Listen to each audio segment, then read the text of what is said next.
नमस्कार दोस्तों, आप देख रहे हैं परीक्षा घाट। समस्या चाहे जो भी हो, हमें लड़ने का तरीका आनी चाहिए, क्योंकि हारा वही है जिसने लड़ा ही नहीं है। आज हम पढ़ेंगे पाचन तंत्र के बारे में, जो सभी प्रतियोगिता परीक्षा हेतु बहुत ही महत्वपूर्ण है।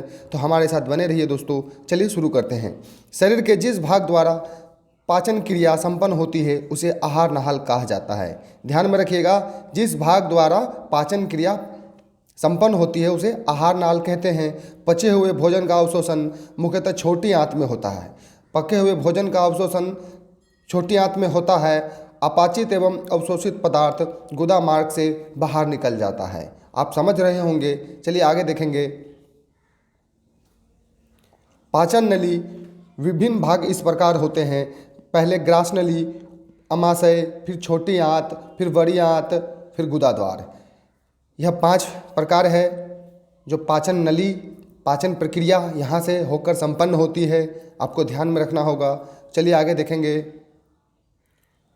भोजन का जो पाचन है मुख से प्रारंभ हो जाता है। यह भी एक प्रकार का प्रश्न बन जाएगा। अगर प्रश्नों में पूछा जाए कि सर्वप्रथम भोजन का पाचन कहाँ से शुरू हो जाता है, तो मुख से ही शुरू हो जाता है। ध्यान में रखिएगा। लार में टाइलिन नामक एंजाइम स्टार्च को शर्करा में परिवर्तित कर देता है। हमारे मुंह में जो पानी होता है, लार जो होता है, उसमें टाइलिन नामक एंजाइम होता है जो स्टार्च को शर्करा में परिवर्तित कर देता है। ध्यान में रखिएगा। मुख के बाद भोजन एंजाइम अमाशय में प्रवेश कर लेता है। मुख के बाद अमाशय में प्रवेश करता है, इसको भी ध्यान में रखिएगा। आगे देखेंगे। मुख से निकली लार लगभग उदासीन होती है। मुख से निकलता जो लार वह उदासीन होता है। यह भोजन के साथ मिलकर भोजन को सुपाच्य बना देता है। जो उदासीन लार जो होता है वह भोजन के साथ मिलकर भोजन को सुपाच्य बनाता है। ध्यान में रखिएगा।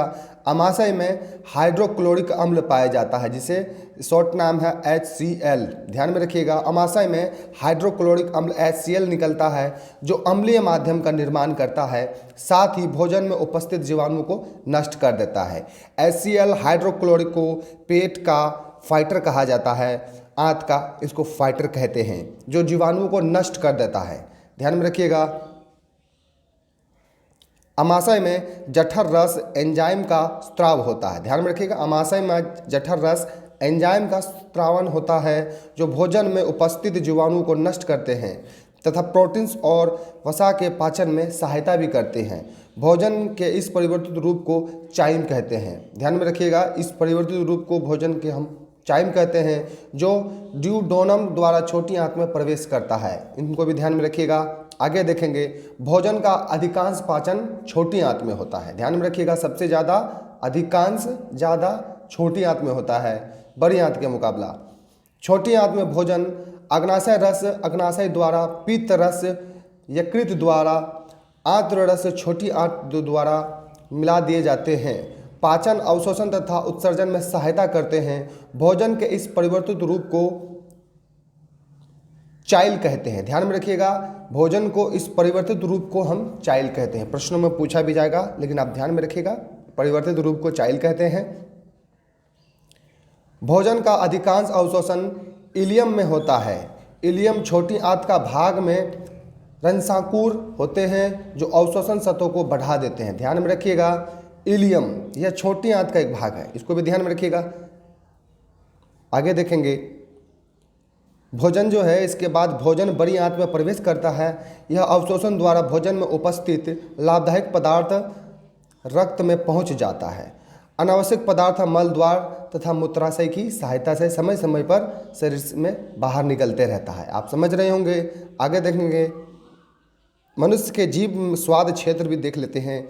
नमकीन क्षेत्र, मीठा क्षेत्र थोड़ा नीचे, मीठा जीभ सबसे अगला भाग, खट्टा जीभ बगल में, कड़वा जीभ सबसे पीछे का भाग। आप देख रहे थे लेवल NCERT। अगर मेरा यह वीडियो आपको अच्छा लगा है तो प्लीज़ सब्सक्राइब और शेयर करें। मुझे उम्मीद है कि आपको यह वीडियो अच्छा लगा होगा और इससे भी मैं अच्छा वीडियो लाने का प्रयास करूंगा। आप मेरे साथ बने रहिए और सब्सक्राइब और शेयर ज़्यादा से ज़्यादा कीजिए। धन्यवाद।